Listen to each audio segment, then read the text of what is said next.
Wilbur students. This is Mrs. Johnson. I teach first grade at Wilbur. And this is my daughter, Sophie. Hi. We are getting ready to go to bed and reading our chapter of Gooseberry Park. We are on chapter 15. Yet another muckraker. Ready? This is on page 96. There are muckrakers everywhere, mucking about in everybody's business. And Gooseberry Park certainly had its fair share, especially on the west side. It didn't take Kona long to find another weasel. And this time, Kona had an advantage. This time, Kona had Murray. As Professor Albert and Kona walked toward the park the following morning, the little silver and black bat zipped around in the sky, just above their heads. Occasionally, the bat faked a dive bomb straight for the big dog's nose, which caused Kona to leap and Professor Albert to shriek. "What is that bat doing, Kona?" Professor Albert cried, waving his arms wildly at the little figure in the sky.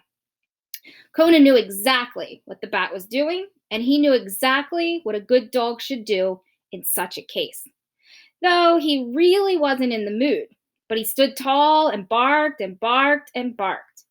Professor Albert was very proud. Murray was hysterical. However, the mischievous bat did keep a low profile for the rest of the walk. Then once Professor Albert was settled and reading, this time it was the snails, Murray flew down to join Kona, who was heading for the west side. "Very funny, Murray," said Kona as he raced across the park. "You thought so too?" called the bat from the air. "Oh, I was dying.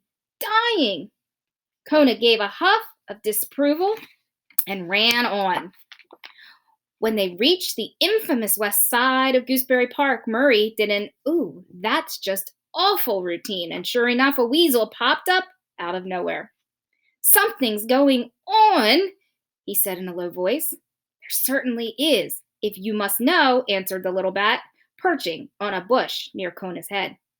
"This dog here says he knows the identity of a thief who stole a very valuable piece of jewelry from a friend of mine.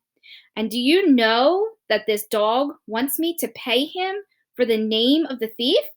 Now, is that awful or what?" The weasel narrowed his weaselly eyes, a common response among weasels, and said to Kona, "That's so." "A dog got to make a living," said Kona. The weasel nodded, looking shrewdly at the dog. "What makes you think you know who the thief is?" the weasel asked Kona. "None of your business," said the dog. "What's the piece of jewelry anyway?" asked the weasel. "None of your business again," said the dog. "In a glow-in-the-dark watch," said Murray. The weasel's eyes lit up. At once, Kona could see that the weasel knew who had the watch. Kona finally believed it. Weasels knew everything. Now, all Kona and Murray had to do was bait him. "What's the dog's price?" the weasel hissed toward Murray. "Egg rolls," answered the bat. "Egg rolls," repeated the weasel. "How many egg rolls?" "6 of them. Can you believe it?" "No," said the bat. "I told him only 3, and no, he wanted 6. No wonder he's so fat." The little bat grinned as Kona gave him a sharp look. "6, huh?" said the weasel, thinking things over. He moved closer to where the bat perched and said quietly, "Suppose I give you the information you want, and you give me 5 egg rolls." "5?" cried the bat. "Highway robbery!" The weasel smiled. "You won't get the information anywhere else for less," he said. "Oh yeah? Just watch me." The little bat lifted to fly away. 3, shouted the weasel. 3 egg rolls. The thought had him drooling. Murray perched again. 2, he said. "I bring 2, and you tell me who's got the watch." The weasel knew Murray had him. Any weasel in the park would probably sell the name for just 1 egg roll. Weasels had no scruples. And they were all so sick of eating mice. "Deal," hissed the weasel. "Deal," shouted Murray, and off he flew to the Chinese dumpster.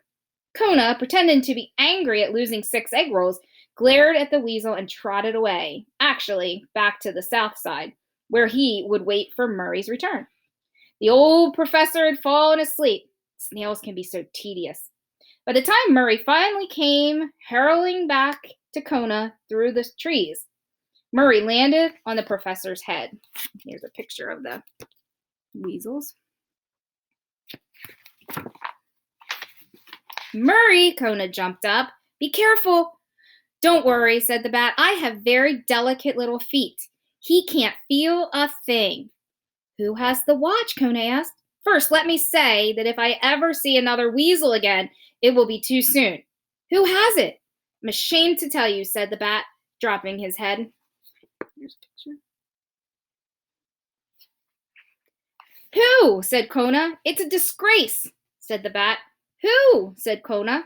And I want you to know that every family has its black sheep, said the bat, and I'm not it. Who, Murray? Who? Cried the dog.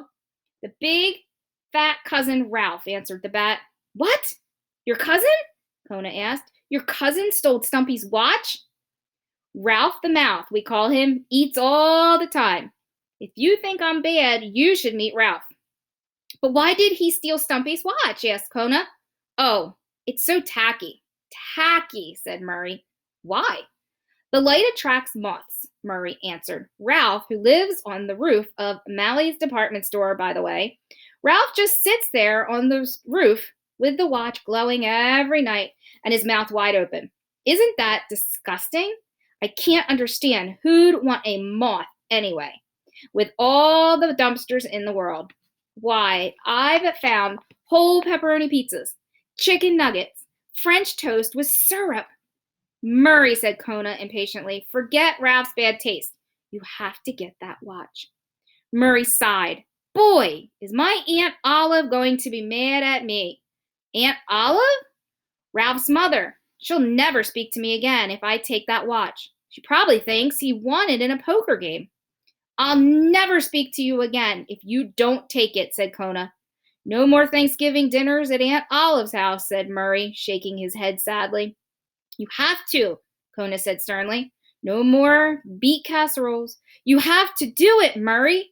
No more mashed turnips. Murray, I'm not kidding. No more fried liver. Hey, wait a minute.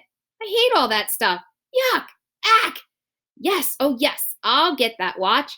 I will love getting that watch. Just watch me. Ha ha, get it? Murray danced on Professor Albert's head. The old professor mumbled and shifted.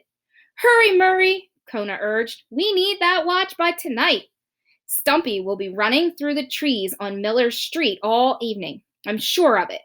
We need that watch. You've got it, said Murray. By supper time. By the way, is this lasagna night? Hurry, Kona implored. I'm off, the little bat said, leaping from the professor's head. Save me some garlic bread, Kona. And away the bat flew, a tiny speck in the sky. Kona watched him until he was out of sight. We've almost found you, Stump, the good dog whispered. Almost. That was chapter 15. Good night.